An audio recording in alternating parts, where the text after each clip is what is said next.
Welcome to the What's New video for version 11.55, where we're going to give you an overview of all of the new and improved features that we've added in this release. This video is intended for existing customers who've recently upgraded to the latest version and only includes details of the incremental changes and enhancements to the previous version of the software that you should already be familiar with, along with minor changes. So let's get started. For users that have Cut2D Pro, vcarve Pro or Aspire, we've introduced a new option in the nesting form that allows you to fill your sheet with a given part. This is useful for scenarios where you just want to fill your sheet with parts but don't quite know exactly how many will fit, and so the software calculates that so you don't have to. Simply mark the part as filler in the form and the software will identify the filler part with a green star in the 2D view. Hit the preview and see the results. You can also combine filler parts to other nested items. For example, let's say you wanted to nest 20 of one part and then fill the remaining space with the filler part, you can do just that. So first you want to select the part that you'd like to nest. So for example, we'll take this widget here and we'll say that we want 20 copies in there, hit apply, and then we'll preview that. And we can see that our job has been filled with 20 parts and we've got all of this space left on our sheet that we could essentially use up with other items that we could just fill that space with. So to do that, we'll just reset our preview and then we could click on a filler part. For example, we could take this item here and we could say, actually I want that to be a filler item, press apply. You'll see that green star there represents that's a filler part. And then if we go ahead and press shift just to select our original part that we wanted to nest and then go ahead and press preview, we should see the 20 parts plus all of the other parts that have just been filled into that space. You also have the ability to have multiple filler parts where the software will fill what it can in order of size, where it will fill and prioritise the larger items followed by the smaller items. So for example, if we go ahead and reset this preview, let's say we wanted to also include this part here as part of our nesting. We could just click out to deselect all of the parts, select this part here, let's mark that as filler, press apply. You can see it's marked as filler with that green star there. And if we go ahead and shift our original nested part of 20 and then our other filler part here, again marked with that green star, and then if we go ahead and press preview, what we would see is the software will nest our 20 widget parts, but then it's noticed or it's identified that there is a larger part here and it's going to try and fill as many of the larger item as it can within the sheet, and then where there's any space left it's going to fill in those smaller areas with that smaller part that we had within that filler selection. So this will help you further maximise your material and minimise your waste. When using circular leads in the profile toolpath, you can now lead onto the edge of the part at a specified angle without having to guess the distance. It's worth noting that the maximum angle will be capped at 90 degrees.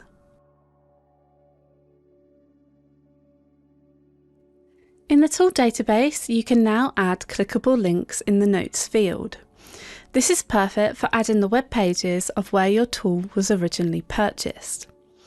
In the tool database, simply paste the link in the notes section and the software will store this information. And to access the link, a simple control and click will take you directly to the website in your default browser. We've introduced the ability to share your tool database using a link from your V&Co account. This is particularly useful for users wanting to share their tool data and settings without the end user overwriting their own database. The owner of a tool database can update their database and push newer versions that will get propagated to users who have subscribed to a database, where they'll be notified in the tool database form in the software that an updated version is available. So to upload and share your tool database, you need to go into your tool database. You need to make sure that you are online and that your software is talking to your portal account. We can see by looking at these cloud icons that I am logged in, and I can see that with my username up the top here in the right hand corner. If you're not logged in, then you need to do that. So all I'm going to do is upload my current tool database to the portal using this icon here. If I click on that, a message will pop up and it's going to warn me that I'm going to overwrite my tool database that's already loaded onto the server. And do I want to continue? In which case I do. So I'm going to press yes, and then the software will pop up a message to say that the tool database has been uploaded to the server, in which case I can then go ahead and press OK. So in your internet browser, you need to go to portal.vectric.com/tool-databases, and that'll take you to the tool database area of your portal account. Now, the tool database you just saw me upload to the portal was from my Cut2D Pro software. You can see the date that was uploaded. We can see the name of that tool database. This is actually an editable field, so I can change that and update it if I wanted to. So I could change that to Becky's tool database, hit update, and that will update there. And then if I want to share this particular tool database, I can do that by hitting this slider here, and then the browser will present to me a link that I can then share with any user that I like, and they'll have access to the settings within my tool database. So if I just hit this copy button to copy this link, and then what we can do is we can provide that to whomever we wish. So now let us say that I'm the receiver of that shared link, and I've got vcarve Pro. All I need to do in my software is go to my tool database, ensure that I'm online, and then I use this icon here, Manage Remote Tool Databases. And if I click on that, that will enable me to insert a URL. So we're going to right click to paste in the URL that we've just been provided, and then use the option to add that. You'll see the software's downloading it, and then a message will pop up to say remote database Becky's tool database has been added successfully, in which case I can go ahead and press OK, and I can see that's listed there, and then I can simply hit OK. And for me to access Becky's database, I simply go up to this drop down bar at the top here. Currently I'm looking at my local tool database, which is just mine, and if I use this drop down, you'll see I now have access to Becky's tool database, and I can click on that, and here I'm now able to view Becky's tool database, in which case I can go on to all of the different tools that she's got in her database. I'm able to click on links that she might have in the specific notes on a per tool basis. And if I was in a toolpath form open in the tool database, I could actually use all of this data and assign a particular tool from Becky's tool database to my toolpath just by simply hitting that OK button. However, you'll notice that I can't actually edit any of the data here, and that's because it is uneditable. However, if I wanted to copy elements of Becky's tool database to my own, I can actually do that. For example, let's take this 132 tool. To copy that over, I'll just simply right click and say copy to local database, in which case I can choose what part of my tool database I want to copy that over to. So let's say for this example, I'm going to take it to my desktop hardwood section. And then I can go over to local, and you'll see that it's been added here.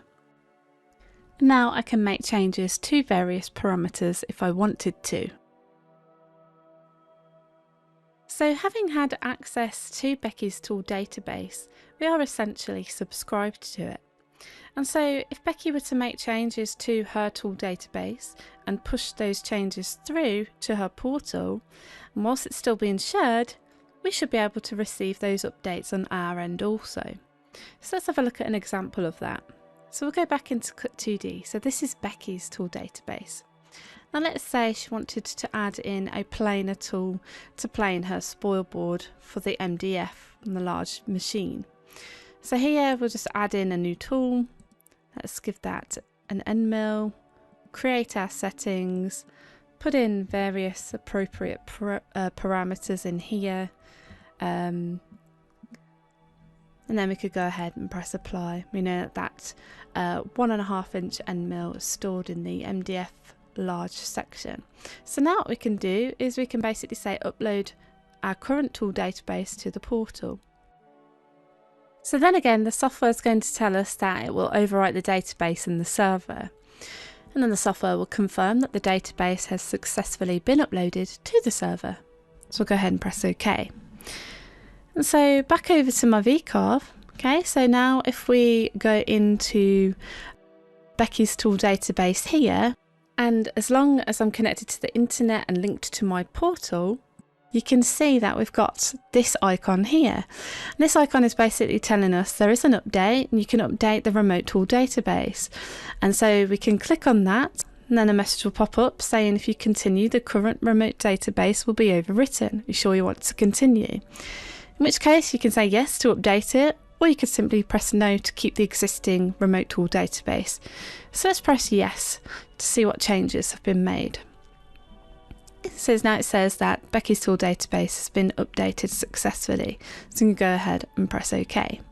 And so again, if we go to the MDF and to the large format machine, we can see that the planer tool has been added here. We can have access to all of her settings here, and again, if we wanted to, we can copy that to our local tool database.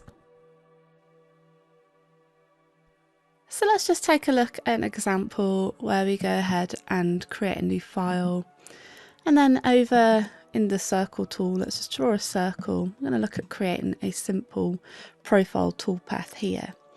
So here we could do a profile toolpath, and then if we use the select option here, we can open up the tool database, and we can see that we're currently looking at Becky's tool database. So earlier I mentioned that we can use tools from the tool database, again uneditable, and to do that we simply just use the select option to assign it. But it's also worth noting that you can actually edit the tool as normal from the edit option for this toolpath only, and that will edit the settings that we've got stored in here, but just for this particular toolpath. If you previously purchased the laser module and associated that with your software, you'll see that we've made improvements to the way in which we handle the laser output when using the laser picture toolpath and the hatch fill strategy in the laser cut and fill toolpath. The new overscanner field ensures that the laser head runs past the edge of the picture or hatch at a percentage that you can set within the form. And by doing this, it will help eliminate any overburn that may be visible by turning the laser off exactly at the end of the picture or hash line whilst the machine overscans at a given percentage. We have included the vector selector option in the laser cut and fill toolpath, allowing you to select vectors based on filters that you set within the vector selector dialog, and this also opens up the opportunity for the saving and loading of toolpath templates with laser projects. We've included a set of predefined templates based on standard industry sheet sizes and thicknesses, all of which can be accessed through the Vectric Files folder. Simply open a new template, choose your desired sheet, and off you go. And that completes this overview of the enhancements that we've made to this release. Thank you for watching.